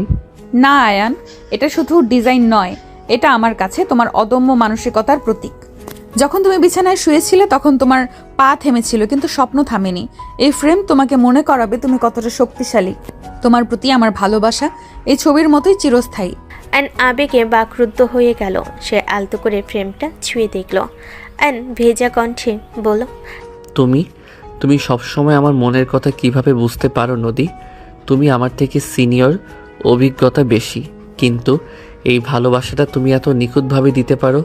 তুমি আমার সেরা সারপ্রাইজ। এই লকেট বা কোনো দামি উপহার তোমার ভালোবাসার সমকক্ষ হতে পারবে না। আয়ন পকেট থেকে লকেটটি বের করে নদীর গলায় পরিয়ে দেয়, তারপর বলল, এটা তোমার জন্য। তুমি আমার জীবনে যে আলো এনেছো, এই হীরা তার প্রতীক। আজ থেকে 1 বছর আগে এই রাতে আমি ছিলাম দ্বিধাগ্রস্ত। আজ আমি নিজেকে পৃথিবীর সবচেয়ে সুখী মানুষ মনে করি। ধন্যবাদ নদী, আমার স্ত্রী হওয়ার জন্য। তোমাকেও ধন্যবাদ আয়ান। তুমি প্রমাণ করেছো ভালোবাসার কাছে বয়স কেবল একটা সংখ্যা মাত্র। তোমার এই আবেগ, এই রোম্যান্স, তোমার ভালোবাসা, এগুলো আমার জীবনের সেরা পাওয়া। চলো এবার ডিনার করি। আর হ্যাঁ, আজ রাতে আর কোনো কাজ নেই। আজ শুধু আমরা দুজন আর আমাদের 1 বছরের প্রেম। নদী আর আয়ন দুজন একসাথে খেতে বসলো। একে অন্যকে নিজের প্লেট থেকে মুখে তুলে খাইয়ে দিল। নদী বলল, শোনো, আমি তোমাকে আরও একটা কথা বলতে চাই। আমার কাছে ভালোবাসা মানে কেবল রোমান্টিকতা নয়। ভালোবাসা মানে কঠিন সময় পাশে থাকা, বিশ্বাস, ধৈর্য আর আত্মবিশ্বাস। যেমন তুমি অর্ণবের বিরুদ্ধে দাঁড়িয়েছিলে আর আমি তোমার অসুস্থতার সময় ছিলাম। আমাদের সম্পর্কটা এই কঠিন ভিত্তির উপর তৈরি। আমি জানি নদী, আর এই কারণেই আমার রোমান্টিকতা কেবল বিশেষ দিনে নয়, প্রতিদিন তোমার জন্য থাকবে। প্রতিদিন সকালে তোমার মিষ্টি ঠোঁটের চুমু খেয়ে ঘুম থেকে জেগে ওঠা, তোমার হাতে বানানো চা, আর সন্ধ্যায় বাড়ি ফিরে তোমার হাসি মুখ দেখা, এটাই আমার কাছে এখন সেরা রোমান্টিকতা। সিনিয়র আপুকে এত প্যাম্পার করলে কিন্তু আমি বড্ড অলস হয়ে যাব। হতে দাও, আমার বউ তো, আমি সামলে নেব। ছোট ছোট মিষ্টি কথা আর সুন্দর সব অনুভূতি। নদী আর আয়নের এই বিশেষ দিনটি তাদের জীবনের নতুন সংগ্রাম ও ভালোবাসাকে উদযাপন করল, তাদের বন্ধনকে আরও গভীর ও রোমাঞ্চপূর্ণ করে তুলল। আয়ন ও নদীর আর্কিটেকচার ফার্ম দ্রুত সফলতার মুখ দেখছে। আয়নের ডিজাইন এবং নদীর প্রফেশনাল ম্যানেজমেন্টের কারণে তারা বড় একটি প্রজেক্ট হাতে পেতে চলেছে। নদী আজ তার ডেস্ক গুছিয়ে আয়নের জন্য অপেক্ষা করছে। সে একটু চিন্তিত। আয়ন তার নতুন প্রজেক্টের চুক্তিপত্র হাতে নিয়ে উৎফুল্ল হয়ে ঘরে প্রবেশ করলো। খুশিতে আত্মহারা হয়ে আয়ন নদীকে বলল, নদী, গুড নিউজ, আমরা সেই মাল্টিন্যাশনাল প্রজেক্টটা পেয়ে গেছি। আমাদের আর্কিটেক্ট ফার্মের প্রথম মাইল ফলক দেখেছ? আমাদের টিম নদী আয়ান কি করতে পারে? অসম্ভবকেও সম্ভব করে ফেলতে পারে। আমি জানতাম তুমি পারবে। তোমার ডিজাইনে সেই ক্ষমতা আছে। Congratulation junior officer. আজ রাতে একটা জমকালো ডিনার হবে। অবশ্যই হবে, কিন্তু তার আগে আমি তোমার সঙ্গে একটা খুব জরুরি বিষয় নিয়ে আলোচনা করতে চাই। তোমার কি মনে আছে আমি একটা প্রজেক্টের জন্য বিদেশে একটা প্রতিযোগিতায় অংশ নিয়েছিলাম? নদীর সঙ্গে সঙ্গে গাম্ভীর্য ফিরে পেল। সে জানত এটাই সেই বড় বাধা। সে আস্তে করে বলল, হ্যাঁ মনে আছে। কি হয়েছে? তুমি কি কোনো খবর পেয়েছো? শুধু খবর নয় নদী, আমি জিতেছি। এটা আমার জীবনের সবচেয়ে বড় সম্মান। তারা চায় আমি দুবাইয়ে তাদের প্রধান স্থাপত্য প্রকল্পে লিড আর্কিটেক্ট হিসেবে যোগ দেই। পুরো প্রজেক্টের সময়কাল 5 বছর। আয়নের কথা শুনে নদী কয়েক মুহূর্তের জন্য থেমে গেল। আয়নের চোখে স্বপ্ন, কিন্তু নদীর মুখে কোনো হাসি নেই। আয়ন নদীর দিকে তাকিয়ে বুঝতে পারল এটা নদীর জন্য মোটো সহজ খবর নয়। আয়ন নদীকে বলল, তুমি কি খুশি হওনি নদী? এটা আমার বহুদিনের স্বপ্ন। আমি তোমার জন্য খুব খুশি আয়ান, সত্যিই গর্বিত। কিন্তু তোমার মনে আছে আমি জীবন থেকে কেবল শান্তি চেয়েছিলাম। এখনো বেশি দিন হয়নি তোমার অসুস্থতা সামলালাম, আর এখন আমাদের নতুন ফার্মটা এই শহরে দাঁড় করাচ্ছি। এই সময়ে তুমি 5 বছরের জন্য বিদেশ চলে গেলে আমি কিভাবে কি করব বুঝতে পারছি না। প্লিজ নদী, বিদেশ মানেই দূরে থাকা নয়। আমি তোমাকে নিয়েই যেতে চাই। এই সুযোগটা আমার ক্যারিয়ারে এমন একটা দরজা খুলে দেবে যা আর কখনো খুলবে না। আমরা আমাদের ফার্মের কাজগুলো ভার্চুয়ালি মনিটর করতে পারবো বা এখান থেকে লোক দিয়ে সামলাতে পারবো। আর আমার ক্যারিয়ারের কি হবে আয়ান? আমি এখানে আমার অফিসের এত ভালো পজিশন ছেড়ে দেব? আমাদের এই ফার্মটার কি হবে? এখানে আমার নিজের একটা পরিচিতি আছে। তুমি ভুলে যাচ্ছ কেন? আমি তোমার জুনিয়র নই যে তোমার সব সিদ্ধান্ত মেনে নিব। আমি কখনো ভাবিনি তুমি মেনে নেবে। আমি চাই আমরা দুজন মিলে সিদ্ধান্তটা নিই। তোমার জন্য তো সেখানেও কাজের সুযোগ থাকবে। তোমার মতো একজন দক্ষ ম্যানেজার বা সিনিয়র অফিসার ওখানেও প্রয়োজন হয়। নদী আয়নের কথাই বিরক্ত হয়ে গেল। দুবাইয়ে আমার পরিচয় হবে আয়ান স্থপতির স্ত্রী, নদী নয়। তুমি এটা বুঝছো না কেন? তুমি আমাকে তোমার ছায়ার নিচে থাকতে বলছো। আমরা কথা দিয়েছিলাম একে অপরের স্বপ্নকে সম্মান করব। আমার কাছে এই মুহূর্তে আমার নিজের পরিচয় আর এই শহরে আমাদের স্থির জীবনটাই আসল। সে বলল। নদীর কথাগুলো শুনে আইন দীর্ঘ সময় নীরবতায় কাটিয়ে দিল। সে আসলে ভাবছে এই মুহূর্তে পরিস্থিতি কিভাবে সামাল দেওয়া উচিত। আইন বুঝতে পারল সে আবেগে দিয়ে কথা বলছিল, কিন্তু নদীর চিন্তাটা যৌক্তিক। আর নিজেকে বুঝালো, তারপর নদীকে বলল, ঠিক আছে, আমি দুঃখিত। ওই ইভেন্টটা জিতে আমি এতটা উত্তেজিত হয়ে পড়েছিলাম যে তোমার দিকটা ভাবতে পারিনি। তুমি বলো আমরা কি করব? এই প্রজেক্টটা আমার জন্য কতটা জরুরি তা তুমি জানো।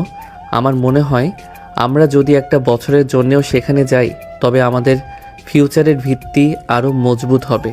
আমি যাব না সেটা বলছি না, কিন্তু তুমি বুঝতে পারছো না আমার জন্য এই পরিবর্তনটা কতটা কঠিন।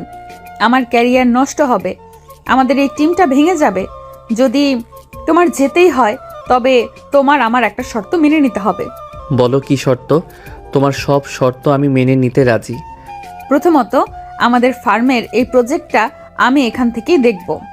আমি আমার সিনিয়র পজিশন ছাড়বো না। দ্বিতীয়ত, আমরা দুবাইয়ে আমাদের টিম নদী আয়ানকে নতুন করে শুরু করব। সেখানে তোমার কাজকে সম্মান দিয়ে আমিও নিজের জন্য একটা অবস্থান তৈরি করব। আমাকে ছায়ার নিচে রাখা চলবে না। নদী যে তার কাজে এবং সিদ্ধান্তে গ্রহণে কতটা পরিপক্ক তা আবারও প্রমাণ হলো। নদীর প্রতি আয়নের চোখে শ্রদ্ধা ফুলে উঠল।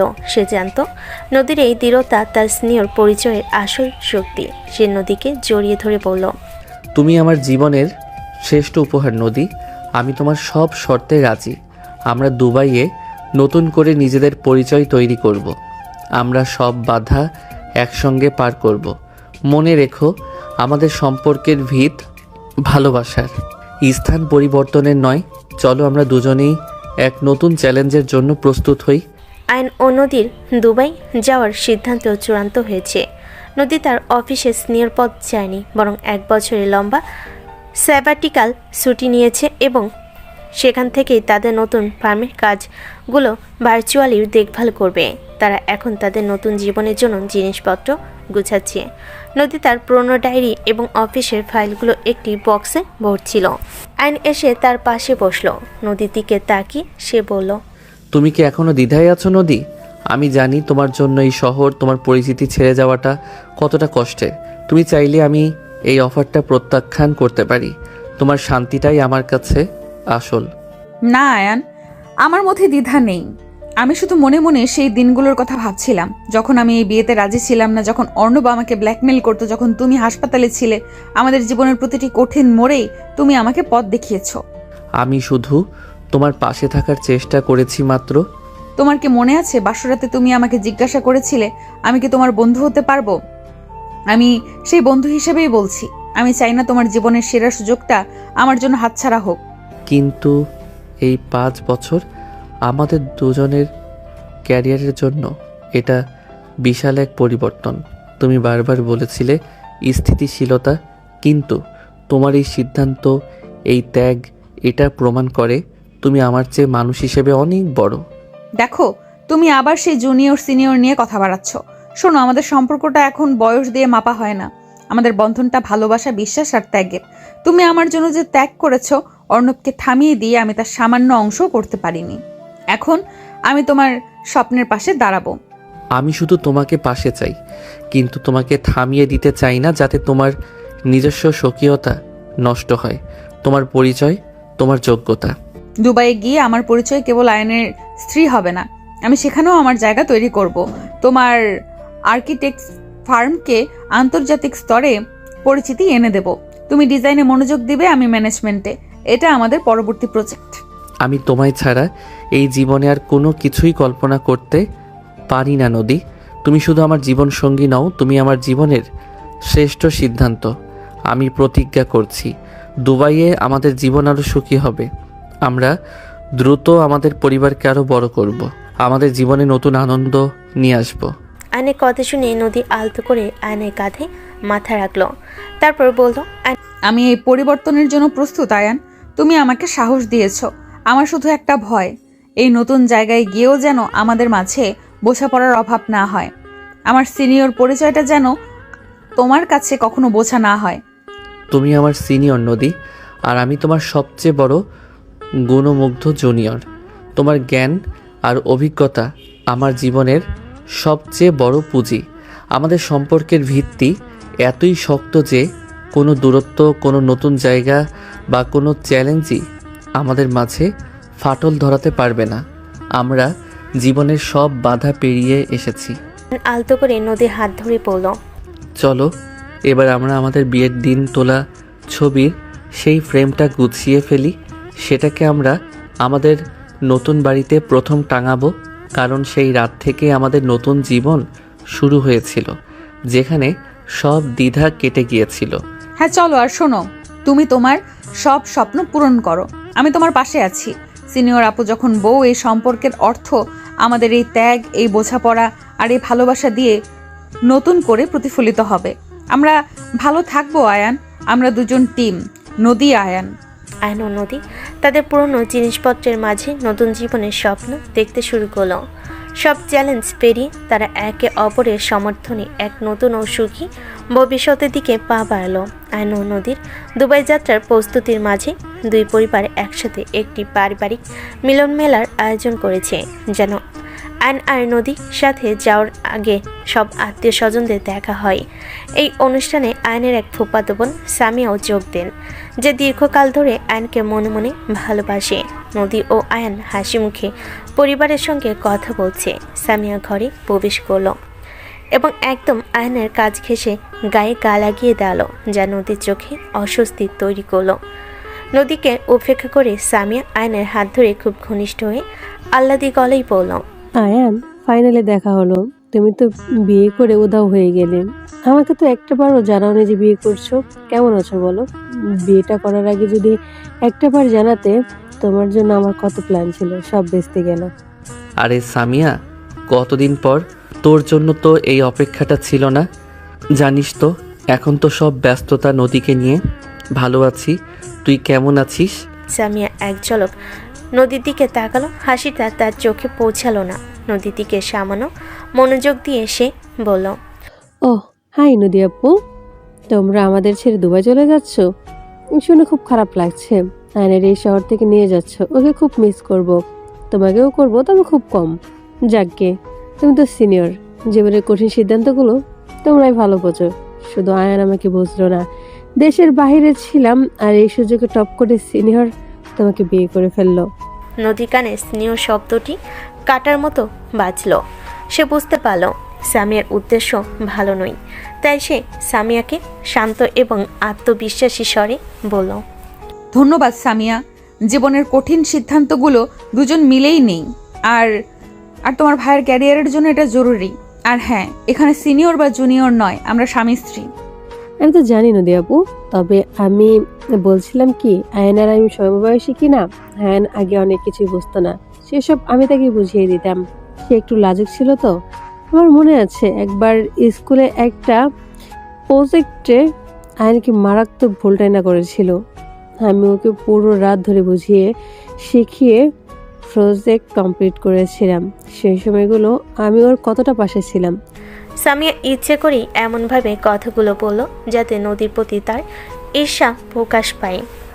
নদীর মনে সন্দেহ জাগলো, কিন্তু সে বিষয়টা সামলে নিয়ে দৃঢ়তার সাথে বলল, বাহ, খুব ভালো করেছো। একজন ভাইকে তার বোন সাহায্য করবে, এটাই তো স্বাভাবিক। আর এখন আমার স্বামী হিসেবে আয়নকে সাহায্য করার সুযোগটা এখন আমার। সে একজন ভালো লার্নার। নদী আর সামিয়ার উত্তপ্ত কথোপকথনে আইন পরিস্থিতি বুঝতে পেরে সামিয়াকে থামাতে চাইল। সে সামিয়াকে উদ্দেশ্য করে বলল, সামিয়া, তুই এখন থাম তো।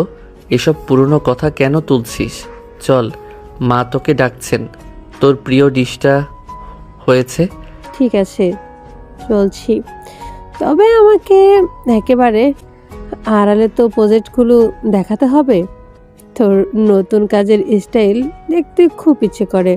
নদী আপু কি আর্কিটেকচার নিয়ে খুব জ্ঞান আছে, নাকি উনি ম্যানেজমেন্ট দেখছে? সামিয়ার এই প্রশ্নটা ছিল সরাসরি আক্রমণ। নদী এবার আর চুপ থাকতে পারল না। নদী সামিয়ার কাছে এসে বলল, সামিয়া, আমার জ্ঞান নিয়ে তোমাকে চিন্তা করতে হবে না। আর আমার স্বামী যদি তার কাজ একান্তভাবে কাউকে দেখাতে চায় তবে সেটা আমাকেই দেখাবে। কিন্তু কেন তুমি বারবার আমার স্বামীকে নিয়ে এভাবে কথা বলছো? তুমি কি বলছো না আমরা স্বামী স্ত্রী? ও আপু, তুমি ভুল বুঝছো। আমি তো আয়নকে ছোটবেলা থেকে চিনি। ওর সব আবদার, ওর দুর্বলতা আমার জানা। আমি যা বলছিলাম, আয়ন ভালো মন্দ দেখভাল করা তো কাজের হিসেবে আমারও দায়িত্ব। সামিয়ার এই কথা শুনে নদী আয়নের দিকে তাকালো। তার চোখে নীরব প্রশ্ন। আয়ন এবার শক্তভাবে সামিয়ার মুখোমুখি হলো। সে সামিয়াকে বলল, সামিয়া প্লিজ, এবার একটু বাড়াবাড়ি করছিস। নদী আমার স্ত্রী। আমার জীবনের কোনো দুর্বলতা বা আবদার এখন ওর কাছেই প্রকাশ পায়। তোর এ অতিরিক্ত মনোযোগ আমার ভালো লাগছে না। এটা আমাদের ব্যক্তিগত জীবনে হস্তক্ষেপ। তুই এবার গিয়ে অন্যদের সঙ্গে কথা বল। সামিয়ার মুখ ফ্যাকাশে হয়ে গেল। সে বাধ্য হয়ে সরে গেল, কিন্তু যাওয়ার আগে নদীর দিকে এক তিক্ত দৃষ্টি ছুঁড়ে দিল। সামিয়া চলে যেতে নদী আয়নের কানে ফিসফিস করে বলল, তুমি কি দেখলে? কেন সে এমন ব্যবহার করছে? সে তোমার সঙ্গে এতটা ঘনিষ্ঠ হতে চাইছে কেন? তুমি কি কখনো ওকে এনকারেজ করেছো আয়ান? আমার মনে কেন জানি ভালো লাগছে না। বিশ্বাস করো নদী, আমি জানতাম না ও এমন করবে। ও একটু ইমোশনাল, কিন্তু ওর কোনো খারাপ উদ্দেশ্য নেই। ও শুধু আমাকে একটু বেশি ভালোবাসে। তুমি এত চিন্তা করো না, তুমি আমার স্ত্রী। নদী আর কোনো কথা বলল না। সামিয়ার চোখে থাকা ঈর্ষা এবং আয়নের প্রতি তার অতিরিক্ত মনোযোগ নদীর মনে প্রথমে সন্দেহের বীজ বুনে দিল। পারিবারিক অনুষ্ঠানের পর 2 দিন কেটে গেছে। নদী ও আয়ন দুবাইয়ের টিকিট চূড়ান্ত করার কাজে ব্যস্ত। সামিয়ার ব্যবহার নদী মনে অস্বস্তি তৈরি করেছে। যদিও আয়ন বারবার তাকে আশ্বস্ত করেছে, কিন্তু সামিয়া সহজে হাল ছাড়ার পাত্রী নয়। আয়ন ল্যাপটপে তার আর্কিটেকচারাল প্রজেক্টের একটি ফাইল দেখছিল। নদী গোসল সেরে রুমে প্রবেশ করলো। আয়ান, তুমি কি এখনো কাজ করছো? এবার ঘুমাবে চলো। তুমি যাও নদী, এটা খুব জরুরি ফাইল। দুবাই যাওয়ার আগে শেষ করতে হবে। আমি আসছি। নদী দেখলো আয়নের ফোনটা বিছানায় পড়ে আছে এবং স্ক্রিনটা জ্বলছে। অজান্তে নদী আয়নের ফোনটা হাতে নিল, আর তাতে সে চমকে উঠল। সামিয়ার নামটা জলজল করছে ফোনের স্ক্রিনে। একটা মেসেজ এসেছে মূলত। নদীর মনে সন্দেহটা হঠাৎ করে মাথা চাড়া দিয়ে উঠল। নদী মেসেজটি ওপেন করে দেখলো, তাতে সামিয়া লিখেছে, আয়ান, তোর ডিজাইনগুলো আমাকে মিল করিস নি কেন? সবসময় তো সব কিছু আমাকে আগে শেয়ার করতে। আমার সাথে পরামর্শ ছাড়া কোনো সিদ্ধান্তই নিস না। একান্তে কত সময় কাটিয়েছি আমরা, সব ভুলে যাস না। তোকে তো বলেছিলাম তোর সব স্বপ্ন শুধু আমার সঙ্গে শেয়ার করিস। নদী আপুর কাছে সব বলিস না। সেটা তোর ব্যাক গাইডেড নয়। সে আমাদের ইমোশন বুঝবেন। মেসেজটা পড়ে নদী যেন মুহূর্তেই জমে গেল। আয়নের এই গোপন প্রজেক্টের কথা, আরও অনেক কথাই সামিয়া জানতো, অথচ আয়ন কখনো তাকে বলেনি যে সামিয়ার সাথে আয়ন এত কিছু শেয়ার করে। সামিয়া তাহলে এত গুরুত্বপূর্ণ? আর এই সামিয়া কি বললো? একান্তে কত সময় কাটিয়েছে, মানে কি বলতে চাইছে সামিয়া? আর সামিয়া কেন তার স্বামীকে তার কাছে কিছু গোপন রাখতে বলছে? নদী এই প্রথম মেজাজ হারিয়ে ফেলল। সে গম্ভীর স্বরে আয়নকে বলল, আয়ান, এটা কি? চমকে পেছন ফিরল। নদী ফোনটা হাতে নিয়ে দাঁড়িয়ে আছে। আয়ন উদ্বিগ্ন হয়ে জিজ্ঞেস করলো, কি হয়েছে নদী? কার ফোন? এটা সামিয়ার মেসেজ। তুমি আমাকে বলনি কেন যে তুমি ওকে তোমার প্রজেক্টের ফাইলগুলো শেয়ার করো? আর ও কেন বলছে তোমার সব ইমোশন শুধু ওর সঙ্গে শেয়ার করতে? কেন সে আমাকে তোমার থেকে দূরে থাকার কথা বলছে? তুমি ওর সঙ্গে কি গোপন যোগাযোগ রেখেছো যা আমার থেকে গোপন করতে হবে? আয়ন ফোনটা হাতে নিয়ে চেক না করেই বলল, আরে শোনো, ভুল বুঝছো। ওটা তেমন কিছু না। তেমন কিছু না? আমাদের বিয়ে নিয়ে ওর সমস্যা কেন? বারবার কেন সে তোমার কাছে ঘেঁষতে চায়? আমাদের বিয়ের আগে তোমাদের সম্পর্ক কত দূর অবধি ছিল আয়ান? আর এখন আমাদের দুবাই যাওয়ার আগে তুমি ওকে তোমার কিসের ডিজাইন দেখাচ্ছ? আর ও আমাকে আজকে এমন অপমান করছে। তাও ওকে আমি কিছুই বলিনি। কেন আয়ান, আমি কি যথেষ্ট নই? নদী, শান্ত হও প্লিজ। আমি তোমাকে সব বলছি। যেদিন পারিবারিক অনুষ্ঠান ছিল সেদিন সন্ধ্যায় সামিয়া আমার কাছে আমাদের ফার্মের জন্য নতুন কি কি ডিজাইন করেছি সেগুলো দেখতে চেয়েছিল। বলেছিল সেও আমার স্কেচগুলো দেখে আইডিয়া নেবে। আমি ওকে বলেছিলাম তুমি অফিসে এসে দেখো। সামিয়া বলেছিল ওকে ড্রাইভ ফাইল করে দিতে। ও খুব পিড়াপিড়ি করছিল, তাই আমি কাল ওকে বলেছিলাম যে কিছু টেকনিক্যাল ড্রাফট পাঠাবো যাতে ও শান্ত হয়।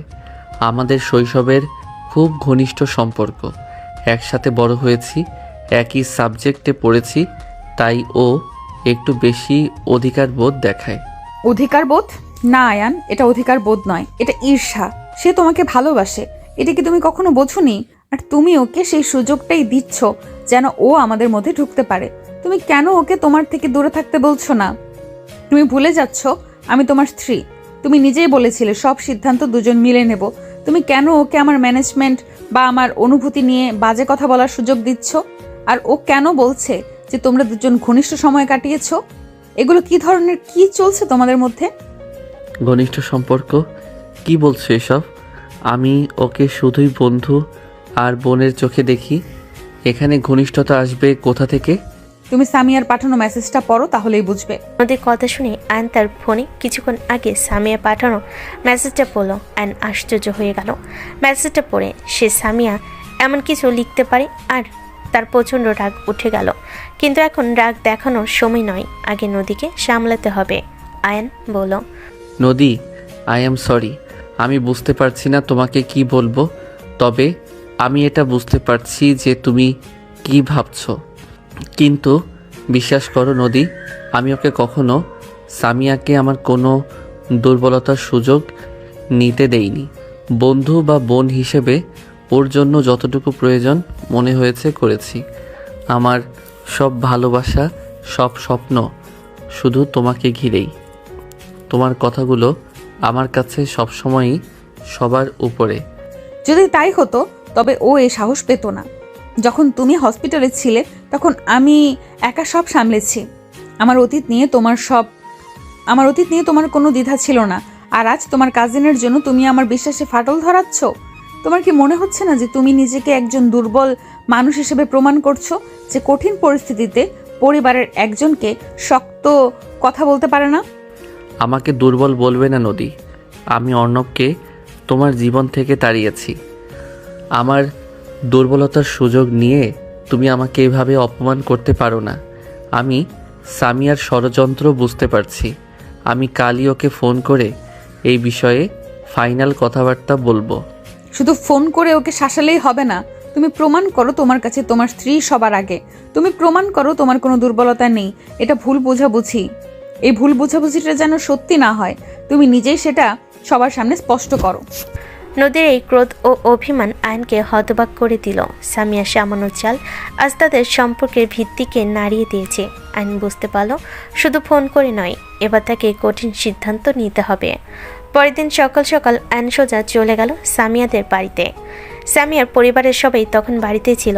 আয়ন বাড়িতে ঢুকে সামিয়ার নাম ধরে চিৎকার করে ডাকতে লাগলো, সামিয়া, সামিয়া, কোথায় তুই? এখনই বেরিয়ে আয়। আয়নের চিৎকারে সামিয়া দৌড়ে বের হয়ে এলো। আয়নকে দেখে সে ভীষণ খুশি। তার চাল যে কাজ করেছে তা আয়নের আগমনী বলে দিচ্ছে। সামিয়া বাড়ির অন্য সদস্যদের সামনে আয়নকে জড়িয়ে ধরে বলল, আমি জানতাম তুই আসবি, চল আমরা রুমে বসে কথা বলি। সামিয়া আয়নের হাত ধরে টেনে তার রুমে নিয়ে যেতে নিলে আয়ন এক ঝটকায় হাত ছাড়িয়ে নেয়। তারপর বলে, তোকে সবসময় আমি ভালো বন্ধু হিসেবে দেখেছি, বোনের মতো আগলে রেখেছি। আর তুই আমার সাথে নদীর সম্পর্ক খারাপ করতে উঠে পড়ে লেগেছিস কেন? কি ক্ষতি করেছি আমি তোর? আয়ান, এখানে নয়, তুই আমার রুমে চল, আমরা ঠান্ডা মাথায় কথা বলি প্লিজ। না, আমি কোথাও যাব না। যা কথা হবে এখানে সবার সামনে হবে। বাকিরাও জানুক তুই কি করেছিস। কি করেছি আমি? কি ভুল করেছি? তোকে ভালোবেসেছি এটা ভুল বলতে চাস? ভালোবাসা ভুল নয়, বরং ভুল মানুষকে ভালোবাসা ভুল। আমি সঠিক মানুষকে ভালোবেসেছি। সেই কলেজ জীবন থেকে তোকে ভালোবাসি। ভেবেছিলাম তুই নিশ্চিত তোর প্রতি আমার কনসার্ন দেখতে বুঝতে পারবি, কিন্তু তুই কি করলি বুঝলি না। কিছুদিনের জন্য দেশের বাইরে গিয়েছিলাম, ভেবেছিলাম তুই যখন আমার ভালোবাসা বুঝিসই না আমি দেশে ফিরে তোকে সব বলবো, কিন্তু তুই কি করলি? যে থেকে বয়সে 4 বছরের বড় বুড়ো এক বুড়িকে বিয়ে করলি। খবরদার সামিয়া, আমার স্ত্রীকে কোনো বাজে কথা বলবি না। আমি আমার স্ত্রীকে ভালোবেসে বিয়ে করেছি। যদি ওকে না পেতাম তবে সভ্য ছেলের মতো ফিরে আসতাম, তোর মতো অসভ্যতা করতাম না। যা করছি বেশ করেছি, তোকে পাওয়ার জন্যই করেছি। তোর মতো বেহায়া মেয়ের ছায়া আজকের পর থেকে আমি আমার চারপাশে কোথাও দেখতে চাই না। ভুলেও যদি আমার আর নদীর মধ্যে আসার চেষ্টা করিস তাহলে এর ফল কতটা খারাপ হবে ভাষায় প্রকাশ করা যাবে না, মনে রাখিস। আয়নার কথা বাড়ল না, সামিয়াদের বাড়ি থেকে বেরিয়ে গেল। পেছনে ফেলে এলো ছলো ছলো চোখে তাকিয়ে থাকা সামিয়াকে।